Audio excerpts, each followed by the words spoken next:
Hey guys, welcome to the 34th C# tutorial that I'm making for the new Boston.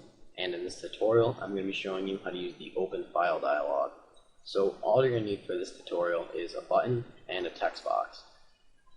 Now we can add an open file dialog. You can do this one of two ways. You can either go over to the toolbox and drag an open file dialog over to your form, or we can create it using code, which is what I usually do. So we can just double click on this button right here and create a new instance of an open file dialog. Then we're going to want to give a name to our open file dialog. I'm just going to call it OFD for open file dialog. Then just set it equal to a new open file dialog. Now basically an open file dialog is something that will allow the user to browse through the files on their computer and open a file. And then you can do something with that file, but we're not going to get into that in this tutorial.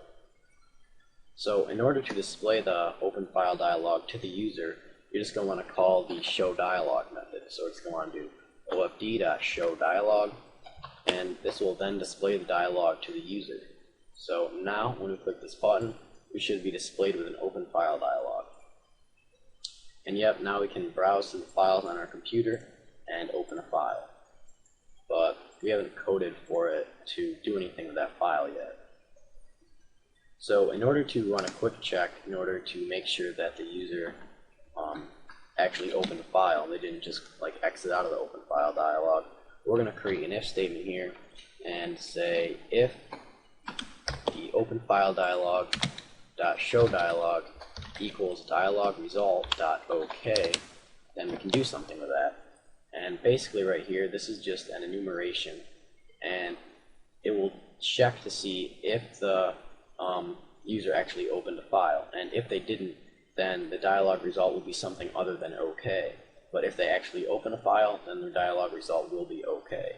And we can then do something with this.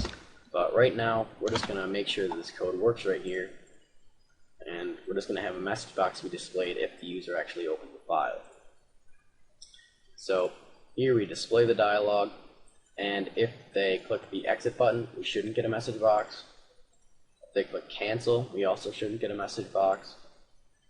But if we open a file, we should get a message box. Yep.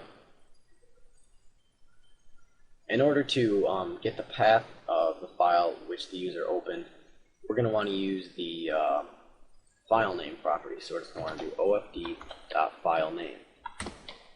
And this will get the path to the file that the user opened. So we're just going to go ahead and open this file right here, and it should now give us a path to this file. So we should get the C drive, users/atom/desktop, and then the file name, and then the path to the file. If you wanted to get only the name of the file, we could use the safe file name property, and this will just get the name of the file itself. So instead of getting the path to the file, we'll just get this like 4053 whatever right here. Yep. Now you can make it so that users can only open files with certain extensions. So in order to do that, we're just going to want to do the open file dialog name instance dot filter, and then set that equal to a string. And basically first, you're just going to want to give a description of the type of file that a user can only open. So if we only wanted to make a user be able to open a PNG file, then we're just going to want to type, I guess here, PNG image. And then following that, we're just going to want to type a straight up and down line. And then we're going to want to type a star and a dot, and then the file extension. And since we only want users to be able to open PNG images, we're just going to type .png. So now if we debug here, open up the file dialog, as you can see right here, we can only open up images that have a .png extension. And we have the description of the file extension right here. You can add multiple ones. Say you wanted to do also like, I don't know, a BIK.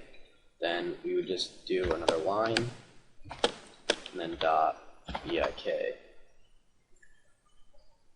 Now we open this up, and now we have a choice. We can either do PNG or BIK. You can also give a title to the name of your file dialog box. So if we wanted to do, like, change the title of the dialog box to equal, like, open image, then we can do that. Go up here, click this button, now it says open image up here instead of just open, like it said before. So that's pretty much it. That's pretty much all there is on open file dialogs. There are a few other properties that you can browse through here on your own, like, I don't know, show help, I guess. I don't know. But yeah, there are a whole bunch of other properties, but that's all I'm going to show you for this tutorial. So, see you guys.